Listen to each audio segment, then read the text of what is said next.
Welcome to the leisure breakaway. Catch the sun and seize the day. Push the limit, feel the heat. Listen to the rhythm beat. Keep on moving, never slow. Where the yellow jersey goes. The tour is calling out your name. This is the leisure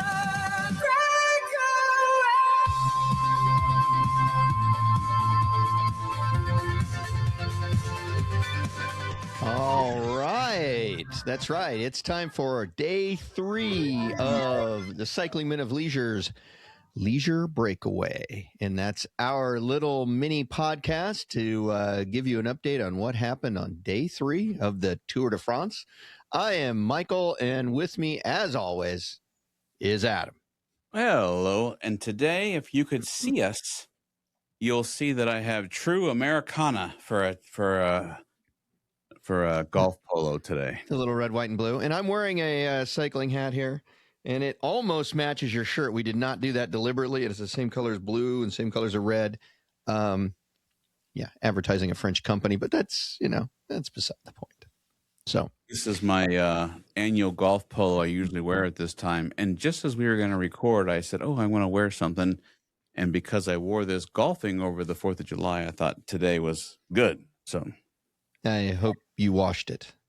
Oh, yeah. That's where it was. That's where it was hanging up in the clean section. So okay. I'm just grab it real quick. As long as it's been cleaned. Not that I care. I'm, hundreds of miles away. So 12-hour car ride away, but who's counting? Yeah, who's counting? Anyway, hey, great day at the Tour today. Let me just tell you.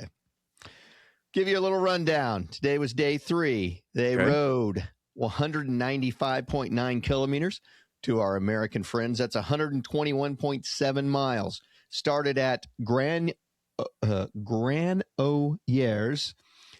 finished at Les Angeles.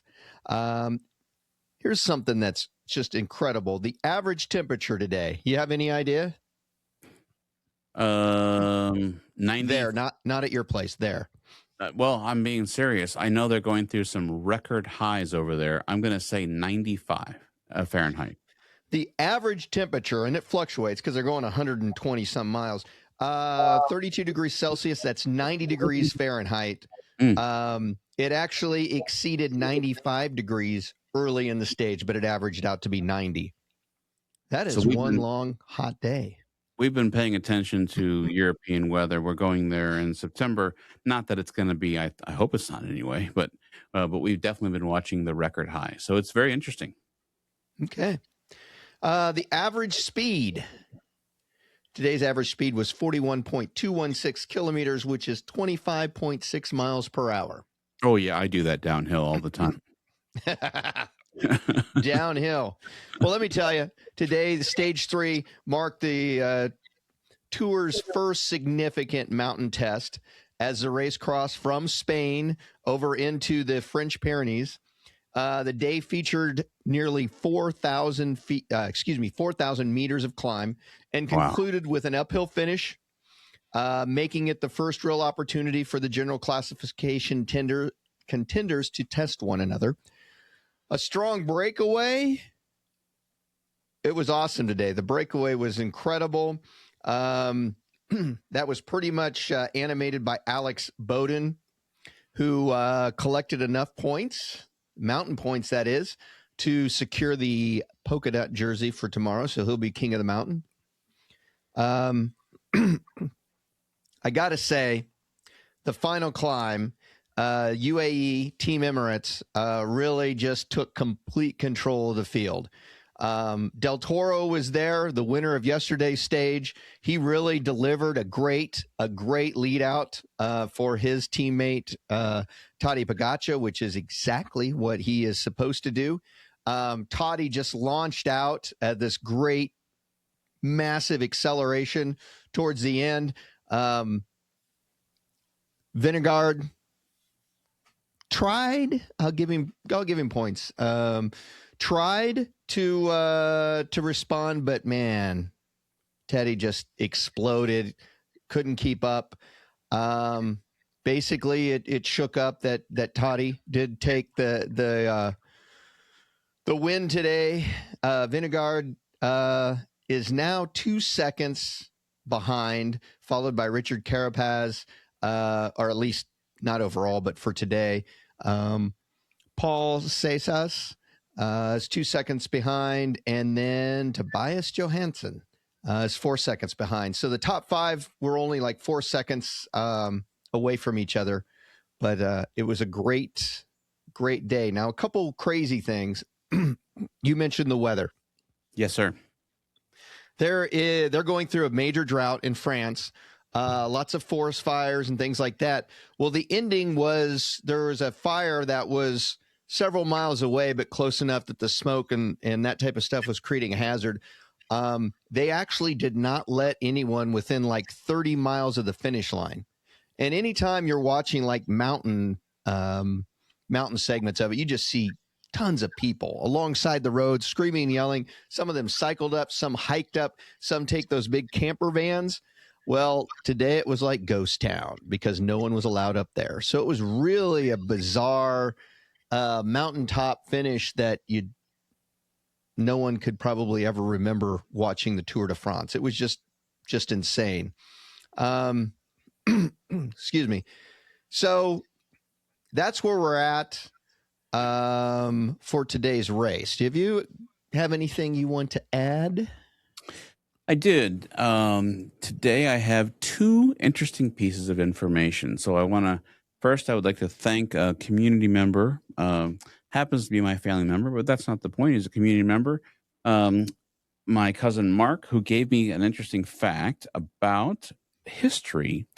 And he says that back in the day that they would, he said in early days of riding, riders would grab a newspaper at the mountaintop and shove it in their jersey to compensate for temperature. But also, back in the when they were accused of cheating, it would also legitimate their ride. And so I thought that was kind of interesting that they would grab a paper at the top of the mountain. So use it as insulation. Yeah, absolutely. Yeah. Absolutely. And then, go ahead. No, the only thing is, as far as the cheating, and we will talk, I'm sure, about this at some point. Cheating was very rampant back in the early days. But couldn't you just have somebody get the paper for you at the top and meet you somewhere along the road and say, here, take this, even though you didn't go over? I want to prove to you, because we did not talk about this ahead of time. I want to prove to you that I actually listen to you. I am sure through one of these next 17 shows, 18 shows maybe, you told me about trains at the top. Yes. And the riders cheating with trains. So we'll get into that in one of the next ones, but I do have another interesting piece of information. So please share. How many tires, if you had to guess on average, how many tires does a Tour de France rider go through throughout the 21 stages on average? Okay. That's interesting because I know if I compare like you and I to tire usage, there's a big difference in how many tires you go through in a week versus me on average. But I know they have a lot of flat tires. Flats. So well, I wasn't going to say, I was just leaving it at, we have a big discrepancy between the number of tires you go through. I wasn't going to go down the road either way. I'm going to say they have a lot of flats, putting a lot of miles on those tires. I'm going to say the average cyclist on the Tour de France for the entire 3-week period probably goes, I'm going to say, through 38 sets of tires. Well, according to Bike Radar, the source is Bike Radar, Tour de France, Tire Tech, Continental press release. On average, roughly 6 to 12 tires per rider over the 3 weeks is the average, depending on how you want to count it, the math. Wow. I was way over.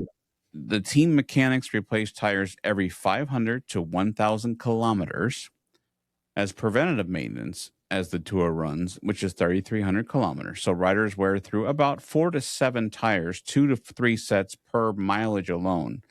And then if you add punctures, cuts, and special setups, gravel and time trial stages get different tires, then the real number lands around 10 plus. Continental says that the 7 teams it supplies will burn through 1,000 plus tires on the tour, roughly 18 per rider once you include the spare tires and backup wheels. Teams typically pack 100 spare tires for 8 riders.